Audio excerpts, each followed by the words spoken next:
Hello दोस्तों, स्वागत है आप सभी का हमारी एक नई वीडियोज़ में। आज की वीडियो में जितने भी स्टूडेंट क्लास 10th में हैं और वो बोर्ड एग्जाम 2024 में देने वाले हैं ना, उनके लिए तो यह वीडियो सबसे ज़्यादा मोस्ट इम्पोर्टेंट होने वाली है। क्यों?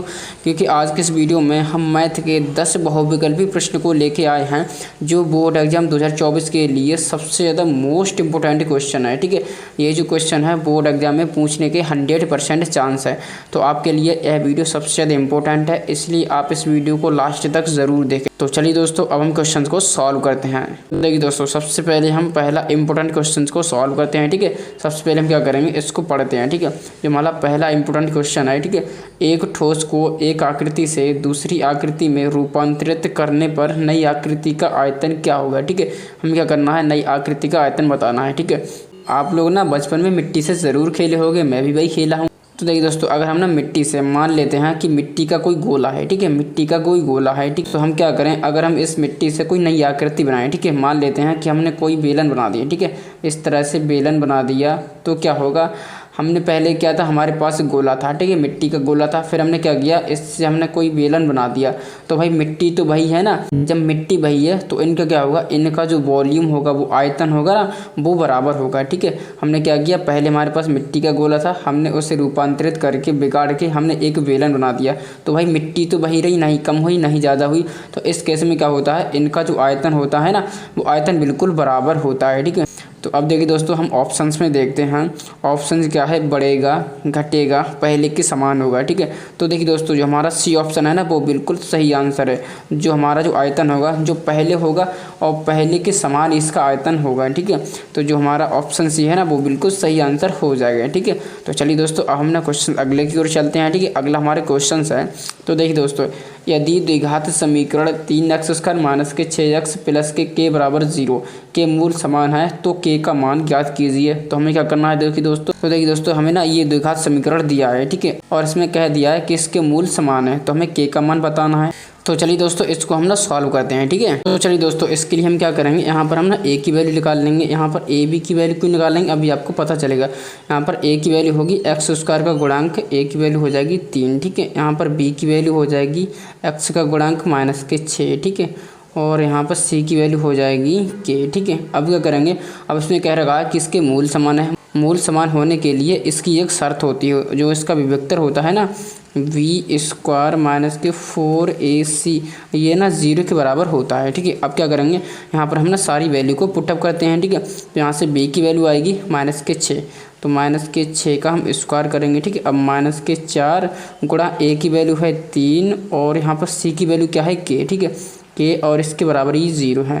जब हम इसका स्क्वायर करेंगे तो यहाँ पर 36 आएगा। ठीक है, माइनस के 4 3 12 के बराबर 0, इसको हम ना इधर लेके जाएंगे तो ये प्लस का हो जाएगा, तो 36 बराबर 12 के। ठीक है, अब यहाँ से इसको डिवाइड कर देंगे, 12 कम 12 और 12 3 36। तो यहाँ पर जो हमारी के की वैल्यू निकल के आई है ना, के की वैल्यू फाइनली 3 निकल के आई है। ठीक है, तो इसमें जो के का मान हमारा 3 हो जाएगा। अब देखिए दोस्तों, हम ना ऑप्शंस में देखते हैं। ठीक है, तो देखिए दोस्तों, हमारा जो ये वाला क्वेश्चन था, ठीक है, इसमें हम देखेंगे जो हमारा पहला ही ऑप्शन है ना, ए, बिल्कुल करेक्ट आंसर है। जो इसमें के का मान होगा ना, वो 3 होगा। ठीक है, तो इस तरह से क्वेश्चन को करना है। अगर हम ना के की जगह अगर हम 3 रख दें और इस द्विघात समीकरण को सॉल्व करें तो इसके मूल निकल के आएंगे ना, वो बिल्कुल समान निकल के आएंगे, एक जैसे निकल के आएंगे। ठीक है, इसका ये मतलब है। अब देखिए दोस्तों, हम अगले क्वेश्चन को सॉल्व करते हैं। ठीक है, यहाँ पर देखिए दोस्तों, जो हमारा क्वेश्चन है, देखिए दोस्तों, जितने भी क्वेश्चन है सभी ही मोस्ट इंपोर्टेंट क्वेश्चन है, इसलिए आप इन क्वेश्चंस को अच्छी तरह से तैयार कर लें। ठीक है, तो देखिए दोस्तों, cot theta sine theta into sec theta का सरलतम मान होगा। ठीक है, हमें क्या करना है, इसका सरलतम मान बताना है। जैसे ऑप्शन में है, ऑप्शन ए है कॉट थीटा होगा, ऑप्शन बी है tan स्क्वायर थीटा होगा, ऑप्शन सी है कोसेक स्क्वायर थीटा होगा और ऑप्शन डी है 1 होगा। ठीक है, तो क्या होगा, इसको तो हमें सॉल्व करने के बाद ही पता चलेगा। ठीक है, तो हम क्या करेंगे, इसको यहाँ पर हम नोट करते हैं। ठीक है, तो यहाँ पर देखिए दोस्तों, यहाँ पर कोई सर्वसमका भी नहीं लग रही है। ठीक है, हमारी 3 सर्वसमका होती हैं, उसमें कोई सर्वसमका भी नहीं लग रही है। ठीक है, तो हम क्या करेंगे, इसको हम ना इस तरह के केस जितने भी बनते हैं उसको हम क्या करते हैं, साइन कॉस में तोड़ लेते हैं। ठीक है, तो हमें पता है जो हमारा कॉट थीटा होता है कॉस अपॉन साइन थीटा, तो यहाँ हम इसको तोड़ के लिख रहे हैं। ठीक है, ये वाला क्वेश्चन हो जाएगा। देखिए दोस्तों कॉस थीटा, ठीक है, कॉस थीटा वट्टा साइन थीटा, ठीक है, साइन थीटा, क्योंकि ये कॉट थीटा बराबर होता है। अब मल्टीप्लाई है, मल्टीप्लाई यहाँ पर रखेंगे, ठीक है, साइन थीटा है, ये साइन थीटा पहले से ही साइन है, ठीक है, तो इसको तो हम नहीं छेड़खानी करेंगे, ठीक है, तो यहाँ पर हो जाएगा साइन थीटा। अब देखिए दोस्तों हमने सेक थीटा को भी हम कॉस के फॉर्म में तोड़ेंगे, क्या होता है, ये होता है 1 कॉस थीटा, ठीक है,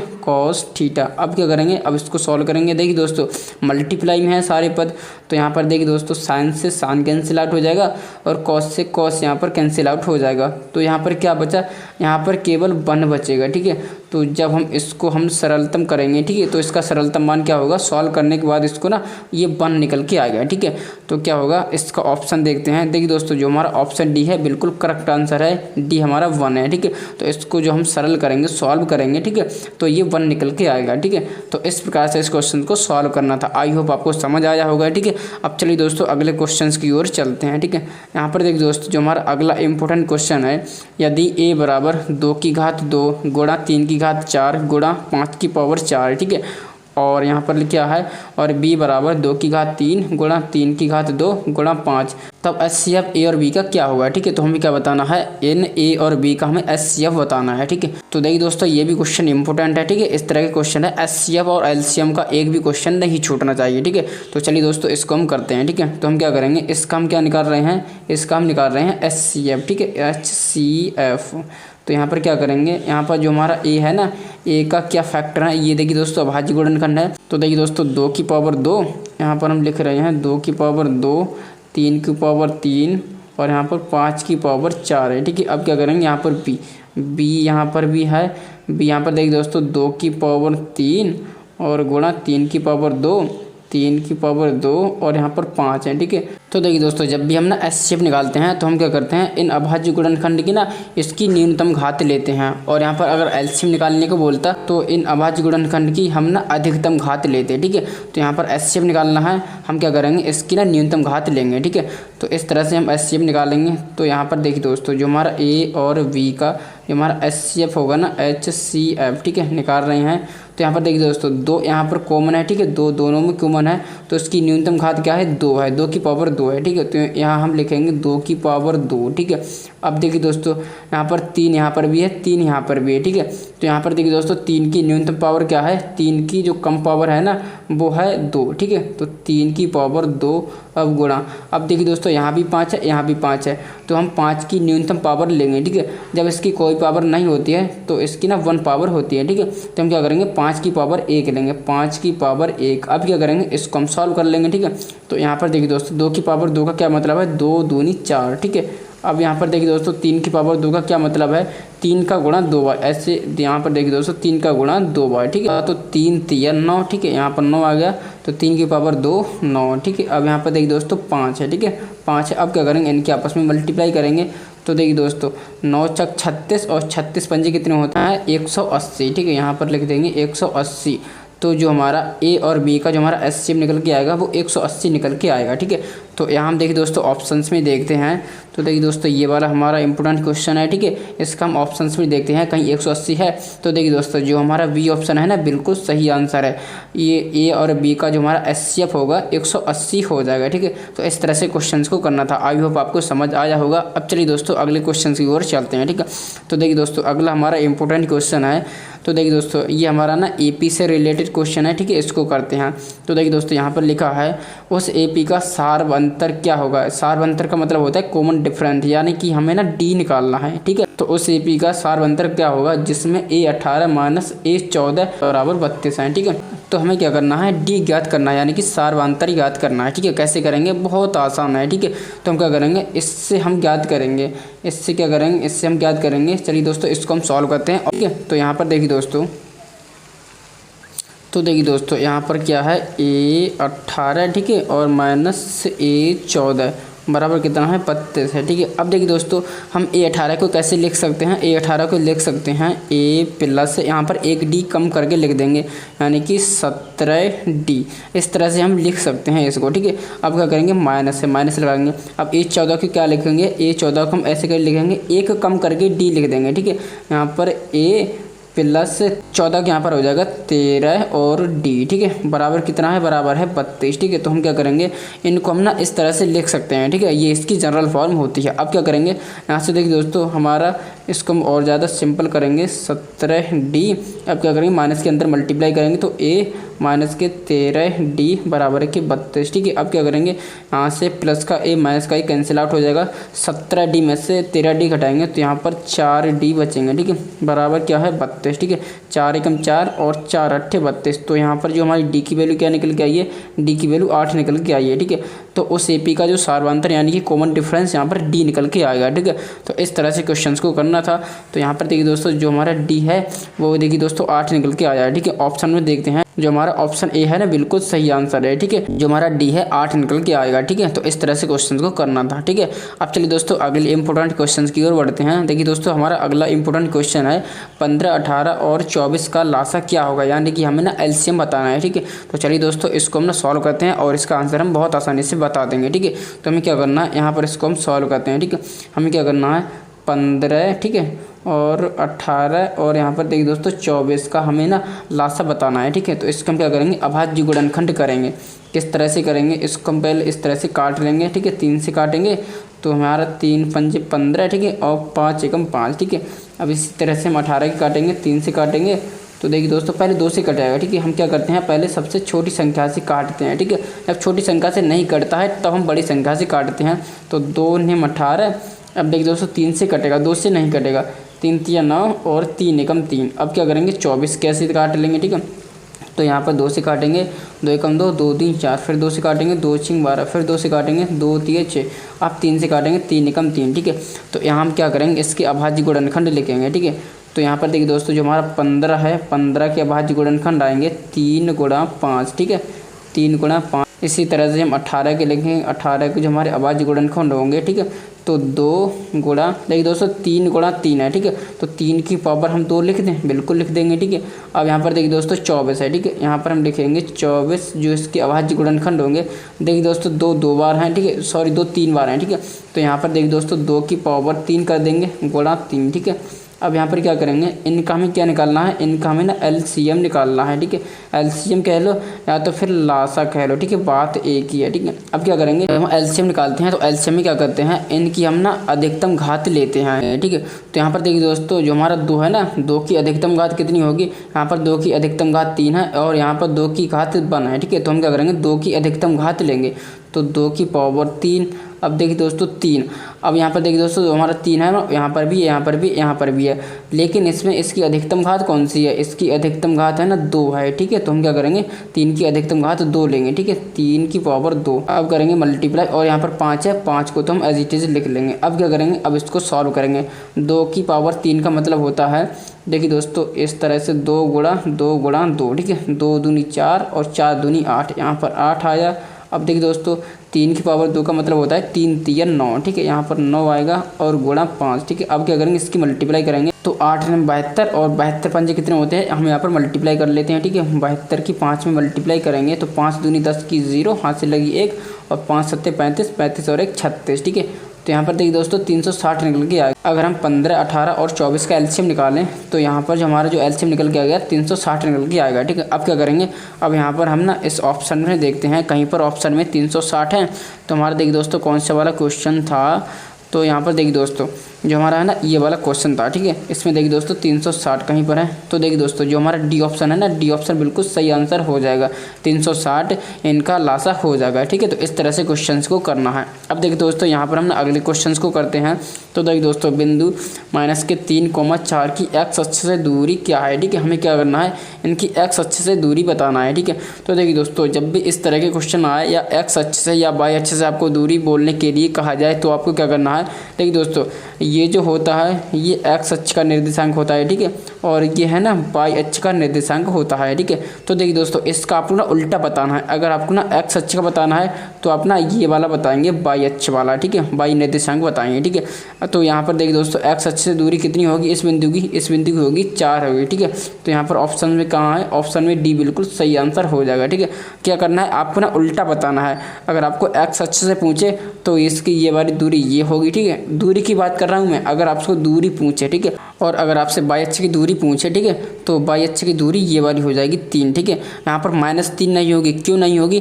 क्योंकि जो दूरी होती है कभी ऋणात्मक नहीं होती है, ठीक है ना दोस्तों, दूरी हमेशा प्लस में होती है।